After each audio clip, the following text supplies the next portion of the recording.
Thank you, Speaker, and I'm pleased to rise, of course, and oppose this motion. In doing so, I'm pleased to also change the radio station away from the hyperventilating and the hysteria of 3AW and turn it over to the docile tones, I think, of Smooth FM. Let's just change the tone.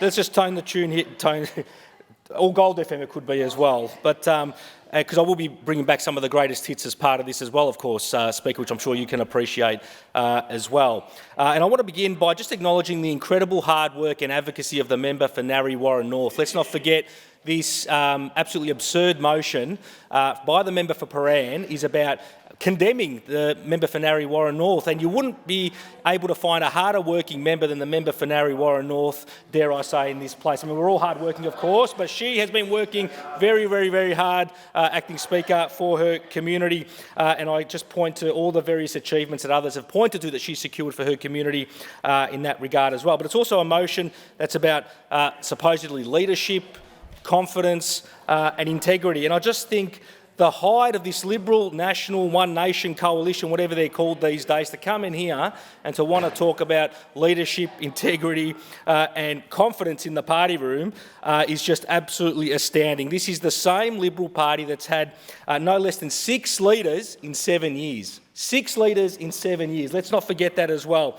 We started off with the member for Malvern, who, as the member earlier for Mordialloc pointed out correctly, while he was the opposition leader and Liberal leader, had their primary vote polling in the high 40%, in the low 40%. In the low 40%. So what did they do? Not get behind him. They knifed him.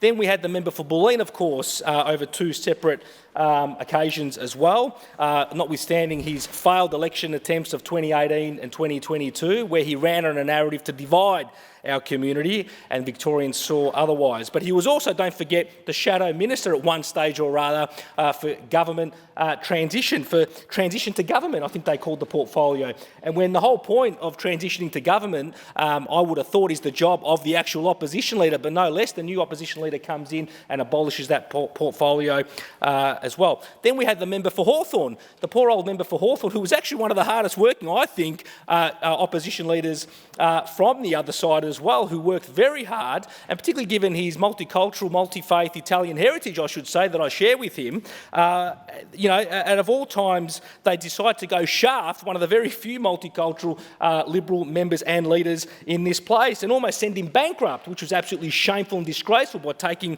him to court. Then we had the member for Berwick as well, who we heard from early on as well. And we know all things about member for Berwick and his failed leadership time as well. But we just saw the op-ed in the Herald Sun over the weekend by Steve Price, basically saying this is the guy that should go and join One Nation and lead the charge when it comes to One Nation in Victoria. So who knows where his head's at the moment as well. Now, of course, we've got the member for Kew, who trusts no one, by the way, trusts no one else to be the shadow treasurer other than herself. And, of course, the member for Brighton, we know, is still mortally wounded over that, because that was his dream job that he was chasing, the Frank Underwood of the Liberal Party, conniving and always seeking to get that shadow treasury position. He finally got it, and what did the new opposition leader do? Turfed him out of it. And so when the Liberals want to talk about integrity, when they want to talk about confidence and leadership, they got to go and look in the mirror. They shouldn't be looking too far away, because if you can't run your party room, you can't run the state. You can't govern Victorians if you can't govern yourselves as well. And I want to acknowledge as well, of course, don't just take my word for it. This is what the Liberal members themselves are saying about their own party room, so much so that we had the former, and I acknowledge the current new member for Nepean. I commend him on his first speech, which was, you know, acknowledged warmly last night, of course, but his predecessor, Sam Groth, we had a by-election because of integrity and misconduct in the Liberal Party room because of the seat in Nepean. And the former member Sam Groth said this perfectly. He said the behaviour in the Liberal Party room had, in his words, quote, fallen below the standard he came into public life to accept. He did not, so much so was the poor standards of the Liberal Party room that the former deputy leader, no less, decided to resign, leave the party room and cause a by-election as well. And of course, when it comes to the National Party as well, let's not forget the National Party in all this too, which are the ones that are directly under threat, very much so, and will be wiped out like the Tasmanian devil, as the member for Mordialloc continues to point out. Member for Eildon on a point of order. I think the member for Pascoe Vale is a long way off the motion. Member for Eildon, this has been a fairly wide-ranging debate, but I will remind the member about the motion and come back to the substance of the motion. Thank you, Acting Speaker, and I believe, as best I can, talking to the very substance of the motion, which goes to literally condemning one of the members on our side and highlighting the issues around confidence, integrity, supposed corruption, which I am seeking to contrast here by way of what is happening by those seeking to move this motion. And in that respect, the National Party shouldn't get off scot-free as well. I mean, the National Party have proven to be one of the most corrupt political parties in the history of this country. Look no further than what happened with Joe Bjelke-Petersen up in Queensland and the Fitzgerald Royal Commission. Half the cabinet ended up in jail, Acting Speaker. Member for Morwell. Point of order, Acting Speaker. The state of the House, please. Quorum is not present. I'll ask the clerks to ring the bells.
We now have quorum. The member for Pascoe Vale can continue. Thank you, Acting Speaker, and I obviously struck a nerve there. Order. I obviously struck a nerve there, Acting Speaker, in bringing up Joe Bjelke-Petersen, the National Party and the Fitzgerald inquiry. It's obviously still very close to home. It's still too soon to talk about that inquiry, of course. And then you've got the member for Caulfield, the Deputy Leader, again, no less, the new Deputy Leader that replaced the old Deputy Leader who resigned because of mistreatment and caused the by-election. And you've got him, the guy who's been proven again, don't just take my word for it. This is not me making these things up. These are on the public record and on the court record, in fact, as well. The member for Caulfield, who's wearing a wire recording his own colleagues. I mean, imagine going into a party room where you've got to pat down everyone to see, is this guy wearing a wire? Is he snitching to the cops? I mean, it is just unbelievable. And he's also, don't forget, claimed to be an adjunct professor, no less, and waving that CV around, which, of course, he is not. But again, look, the fact is, we as a Victorian Labor government have continued to focus on the things that matter to all Victorians in very stark contrast to this motion as well.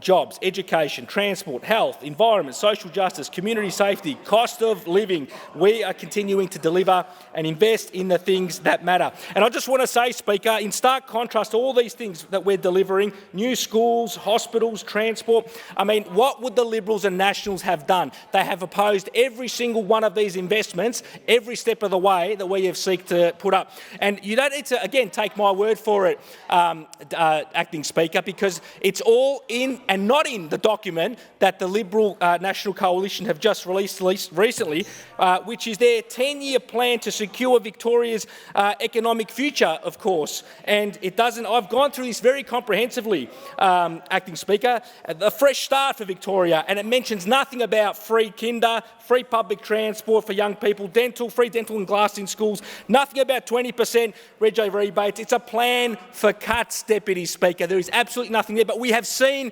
this all before, of course. It's not new. We have seen it before, and I'll take us all back. Remember this one here, Speaker. Fightback, 1991, John Hewson, the time capsule. Thank you, Acting Speaker. Just like Fightback, it's a plan for cuts. It's suspicion on public investment. It's asking Victorians to do more with less. Whether it's Fresh Vision today or Fightback from yesterday, Victorians will be left on their own and with less support from this government if the Liberal One Nation Nationals got in.